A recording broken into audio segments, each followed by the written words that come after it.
Matty Fresh on the track up at State. And I'm bringing to you live my boys Alec and Nate. Tequila Ty, Jay, Nelly, and Dylan in the building. So kick it back, pour the drink. We chillin' because I'm boozing and betting and balling like I'm 2-6. And the blue kicks, watch me move quick. Yeah, this the blueprint. So who's getting involved? Welcome into the show. This is Booze, Bets, and Ball, baby. And welcome back to Booze, Bets, and Ball, Penn State Football podcast, brought to you by Big Banter. Nate's back this week. The other two are not. We're going quick this week, doing a lunchtime show because it's UMass, and next week's Ohio State, and we're gonna put a lot more emphasis into that game, obviously, but we're not going to totally overlook UMass because Penn State's coming off a bye week, so you never know what could happen there with how they perform on bye weeks. So just some quick info on UMass here. I don't have a whole lot on them. Let's go. It's homecoming for Penn State. First 3:30 start of the season. I don't know if we've ever gone this long into a season without a 3:30 start. Everything's either been noon or 7:30, which has been interesting. Penn State 99% chance to win. UMass is 1-6, and the line is -43. Nate, the thing I think we're going to focus on here is more, can Penn State cover this line? More so, can they win this game? Because what's the 1% that has to happen for UMass to win this game? Though, I mean, there's always a doubt, but right. I mean, I don't know. The entire 85 scholarship guys would have to be suspended, I think, or something for somehow.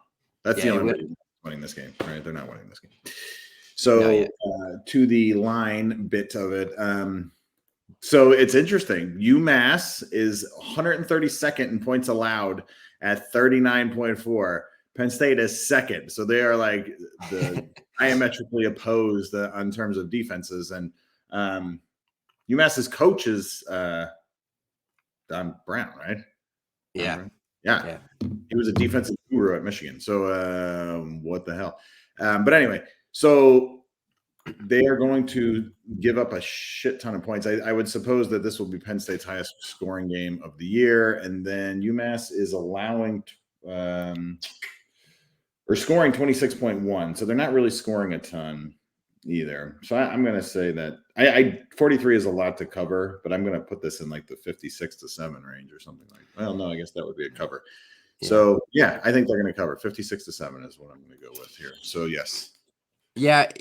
The thing is, to me, I think if Penn State tried the whole game, they could cover this rather easily, possibly within 3 quarters. The thing is, I don't know what this second half is going to look like, because if Penn State's up 28 to 30-ish points at halftime, I would not let a single defensive starter play in the second half of this game and risk a targeting call that would keep them out of the first half of the Ohio State game. That's just me. I don't care if at the end of the day UMass closes in and this game is 45-20 and it kind of looks like crap.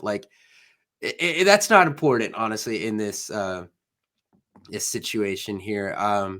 So that's the one thing where I have reservations about if Penn State could actually cover this game or not. I mean, UMass, they have 2 quarterbacks, actually.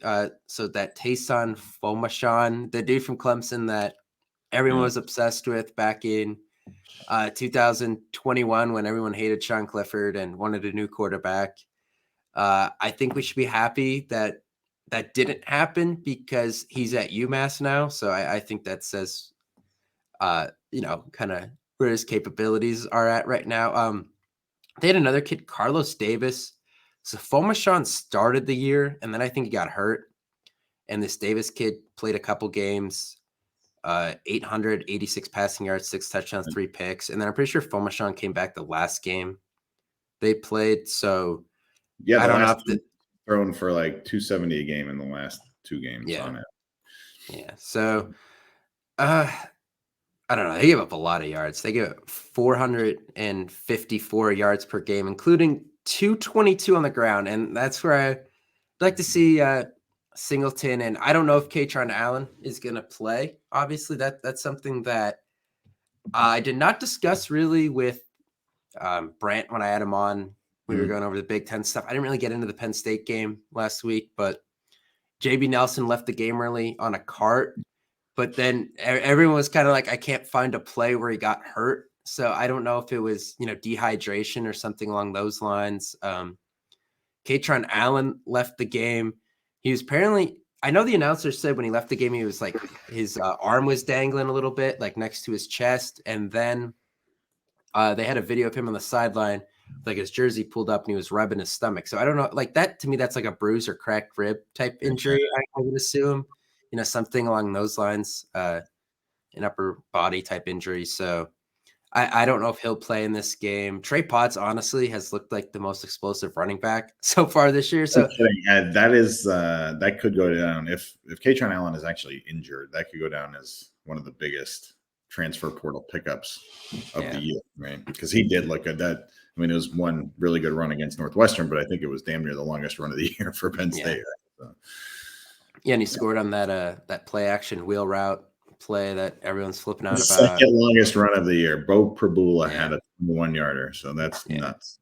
Yeah, that is. That's the big thing. I just want to see Singleton break one. I think just for his own psyche, for the psyche of the team too, just that we can do this. The sustaining drive thing has worked, and it's worked against lesser competition. Obviously, you shorten the game. You don't run the risk of injury as much. You just get in, get out. And for the most part, they've done that so far this year. Obviously against Ohio State next week, I don't know if that's going to be the case as much. So just for them to get a couple big chunk plays this week against UMass, I think would be pretty big for our psyche as fans and, for the players themselves, just that they see that they can do this and, get back to where they were last year, where it was a ton of explosive run plays.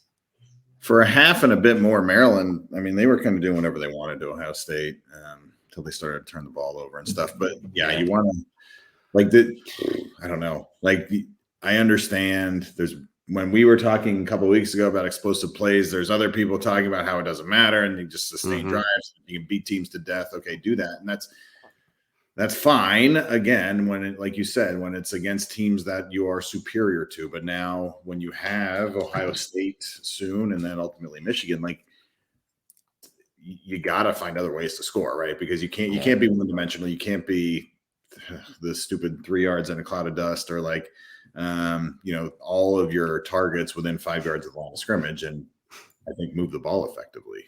You have to stretch the field when it comes to that. But, so we'll see, but let's see. I want to see the. Yeah, you brought up how kind of Maryland blew that game. A big part of it was that Ohio State started going down the field, and Marvin Harrison hit on a bunch of chunk plays and scored quick, and that's how momentum shifts pretty quick there. With when Marvin Harrison has a 70-something yard catch against Maryland, and it went from deep inside Ohio State territory to knocking on the door of the end zone. Games change pretty quick. So while the sustaining drive thing does matter, that helps just as much, if not more, especially from a momentum standpoint. Yeah. Maryland's first half drives, 9 plays, field goal, 8 plays, field goal, 3 and out, 14 plays, touchdown, and then 4 plays for 33 yards, end of half. And then they went 6, 3, 5, 5, 7 for 74 yards and a touchdown, 3 fumble, touchdown, and 1. So it changed for them quite a bit. So they only scored when they were able to sustain drives, and they still lost by 2 touchdowns. So great. I don't know. I'm trying to find something on UMass that makes this game somewhat interesting. And what I realized the most interesting part of this game is going to be is that Penn State's wearing the Generations of Greatness jersey, so you get the white cleats and all that stuff back. So I think that's probably the most intriguing part of this game right now, honestly, because I can't find, and I can't this. Well, as long as we've been doing this for sure, but even just going back since Franklin's been here, this is obviously, I think, the easiest game they've had this late in a season. Yeah, because and coming usually off you're of that done. too. Yeah. Yeah, usually done without a conference play by now, but because UMass is an independent, they fill games throughout the whole season. So Penn State had to be in the middle of October here, but I don't think the timing of this game maybe could have been any better because, like I kind of mentioned in the open, Penn State struggles coming off a bye week. So last week was the bye week. Even if Penn State struggles against UMass, they win this game by 4 or 5 touchdowns. Yeah. So you don't, run the risk of an upset because if this was, let's say, Maryland, or I'll even give Rutgers some credit because they haven't looked too bad this year. I don't think Rutgers would beat Penn State in this situation, but I think it'd be a very close game. I think Maryland maybe could sneak up and win this game if it was coming off a bye week with Ohio State the next week. Yeah. I think that would be a serious trap game. Whereas now you pretty much get the worst team in FBS coming in, and it doesn't look, you don't worry about losing or having a tough game that your starters need to go deep into the second half when you'd like to either rest them or bench them so they do not get one of those targeting penalties or something like that. So for how much we kind of bitch about Penn State schedules over the years with always starting Big Ten play on the road, this was maybe one of the most perfect scheduling things to happen to them in a while. So far, yeah. I mean, we talked about that early in the year when they played Illinois, who should have been a good defense and a not so great offense. And then Iowa back, the next game, very similar situation. So that you give the Penn State offense an opportunity to, maybe not be super explosive early in the year because you're playing against inferior offenses yourself and your defense is going to keep you in the game no matter what. And that is what happened. Illinois, they won by 17, and then Iowa by, they destroyed Iowa. And then you get this bye week after like a few teams, even Northwestern going into the year, who we thought would kind of beat us up and be very physical. And now you have UMass as a kind of like scrimmage almost before you get back really in the season. It's damn near perfect. And, this is the most confident I have felt about going into an Ohio State week in forever. And I always pick them to beat Ohio State, but now I kind of mean it, I think, so. Yeah, I will say, and this is something I talked about with Brant last week, and I wanted to get at least one of your guys' opinions on it. But does it not feel like Drew Aller just needs to throw an interception at this point to get it over with? Like, to me, I feel like he's like too worried about not throwing one, and maybe they're not taking as many shots down the field as they could be, maybe because of him in a sense, and the fact that he's too afraid to turn the ball over.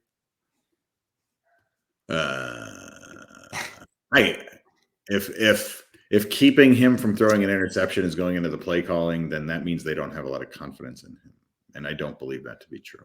Yeah, you know what I mean? Like, if you're going to be so protective that you're not. The average depth of target is like the lowest it's been for a Penn State team this far in the year, for as far back as PFF goes. So, that would be. I don't think that's true. I'm still like I'm holding out on the they're saving stuff for the big guys or kind of thing. And again, they haven't really needed it. Right. Well, the funny thing is maybe the nicest design play of the season they ran was against Northwestern when the game was over with the backup quarterback. Yeah. The play that everyone claims he quote unquote kneeled on. Yeah.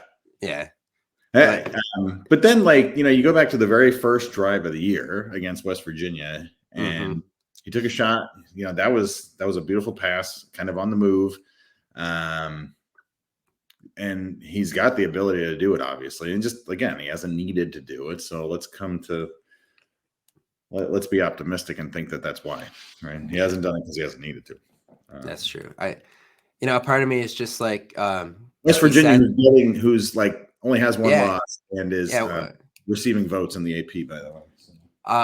West Virginia could legitimately go 10-2 because they play Oklahoma towards the end of the year. I think they'll lose that, but no one else on their schedule, I don't think, is better than them right now. Yeah. They play Houston this week, who sucks. Yeah, Thursday night in town. They got over TCU, a team they haven't beaten in like 13 years or something. So that that was a big win for them. Yeah, I think they could go 10-2, which they'd be ranked if they were 10-2 with losses to just Penn State and Oklahoma, right? Right? Yeah. I mean, they're in a Power 5 conference, right? Yeah, of course. Yeah, they'd be top 15, maybe top 20 at least. Yeah. Yeah. The thing is, I don't think they'd have an overly impressive win, but they wouldn't have a bad loss either. Is kind of the way I look at it. You're gonna see a lot of likely 3 and 4 loss teams ranked right, by that time of the year. So I mean, they still have BYU, who's only got 1 loss. UCF, who's not terrible. They're going to lose to Oklahoma, and then Cincinnati, Baylor. So and Oklahoma State. So yeah, I don't know if they go 10-2, they'll absolutely be ranked. Yeah, the funny thing is they've had like no quarterback play, and they've still It's like we talked about with Mountaineer Paul or whatever. Like you wanted Penn State to kick their ass, and then you want to root for them every game going forth, and that's how it is with every team you beat. So yeah, the way it's shaping up it looks like Oklahoma probably goes undefeated now and makes the playoff unless Texas gets them in the Big 12 championship. And then they both make the playoff. Yeah, and then there's FSU, who Florida maybe at the end of the year could get them, but still it's an out of conference. No, it's an out of conference game. So even if they lose that, they're going to the ACC championship. And if they win that, they're in. And then obviously Georgia's starting to look like Georgia again. So if they, go undefeated, all of a sudden the idea of 2 Big Ten teams getting in looks less and less every week that goes on here. So Florida State has to still play Duke. They still have to play Miami, and then, like you said, Florida. So yeah, the thing with Duke is I don't know. Riley Leonard's hurt. Yeah. I don't know how long he's going to be out, but yeah, the idea of 2 Big Ten teams getting in, the champion, and then you pick one other team. Yeah, I think this was the year where we talked about it early on that it was very unlikely, right? Because you're going to get the Pac-12 champion likely this year. You should probably get the ACC champion.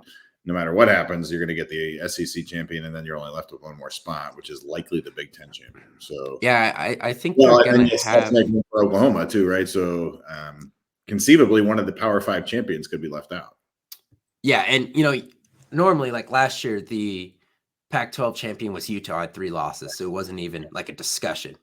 That I don't think that's going to be the case this year. I think you're legitimately looking at all 5 power conference champions with 1 or 0 losses. Yeah. So the committee is going to have a horrible time sorting through that. And I guess it depends on who from the Pac-12 it is, but with the amount of ranked teams that are out there right now, like it's hard to argue that you could leave them out if the team has 1 or 0 losses. So, does it come down to Oklahoma versus the Pac-12 champion for who they take? Oregon's schedule for the rest of the year is this week at Washington, home against Washington State, who's 19th, then at Utah, and Cam Rising should be back by then if they wish to go with him. Then Cal sucks, and then they play USC at home and then at Arizona State. So, that's 4. They still have 4 games against teams in the top 19. If they go even 1 loss on that's pretty impressive. Yeah. Washington plays Oregon, Arizona State, Stanford. Those 2 suck. At USC, Utah at home, and then at Oregon State. How did they not play Washington State? They don't play Washington State. I must have missed a game too. Yeah, because Oregon plays Oregon State last, so I missed. It wasn't pulled up, and then Washington plays Washington State. So if any of those teams have 1 loss, and you could probably argue that if multiple of those teams have 1 loss, that's as good as if Penn State and say Michigan have 1. If Penn State has 1 loss and Michigan's undefeated, right? It's this should have been the year of the 12-team playoff because there are so many stacked good teams this year. Yeah, I think the committee, when it comes down to it, they're going to be wishing it was a 12-team playoff too, because I think no matter what they do, they're going to get some heat if things stay along the way it's looking like they're going to go. Yeah, chaos will reign though, I think, and yeah, we'll see. This will be the year Penn State's 11-1, beats Ohio State, somehow loses to Michigan, even if they lose by 1 point, right? And Michigan wins the conference. Penn State misses the playoff. That would just be the most sad thing in the world. It would be. Yeah, I'm glad we got to fill some time because I just cannot talk about UMass for more than 5 minutes, if I'm being honest. There's nothing there that excites me. I don't know. I know I tweeted this. The stretch of Northwestern bye week UMass. I don't know if I've ever been more bored with practically a month of Penn State football before. Like I know people are like, oh, well, you still get to watch the team. Yeah, I know.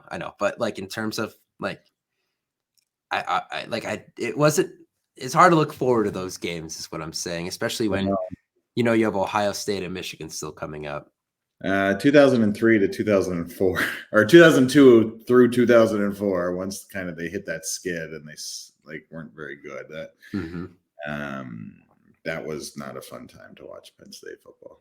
But yeah, you weren't around back then. So I was around. I just don't remember it. And then, then in 2005, when they had the last second win against Northwestern, is when it kind of got exciting again. So, yeah. Anyway, you got the Phillies to still look forward to this week. Yeah, we'll see how that goes. I want them to win. Yeah. Astros gave up like 5 runs in 3 innings the other day, and that sucked. Saw that. Anyway, well, good time. Yeah. Thanks. Well, next week we'll be back with everything. A lot of stuff. All 4 of us will be back, and the guys from the Ohio pod will be coming over, and I guess I'll be going over there to talk about this game. I'm interested to talk to them because I talked to them before the season, and I just want to see if their perceptions have changed a little bit. I don't know if mine have that much on Ohio State. They're kind of what I expected in a sense. So I'm interested to have those. I don't know. We'll see. I agree. Kyle McCord doesn't look like CJ Stroud. No. So that's good. So, we need that to continue for like 2 more games, and then after that, I don't care what happens. But yeah. So really quick, I for this game, I think I'm gonna go 49-10. I don't think they cover. I think it'll be close, but I bet a little under. I just think that Penn State's gonna pull starters and not really care what happens in the second half here as they look forward to Ohio State. Okay, so I still say 56-7, and they might pull starters, but then Bo Pergula will run like 35 times and have 2 or 3 touchdowns. So yeah, I could see that too. All right, that's gonna do it for this one. We'll see you next week.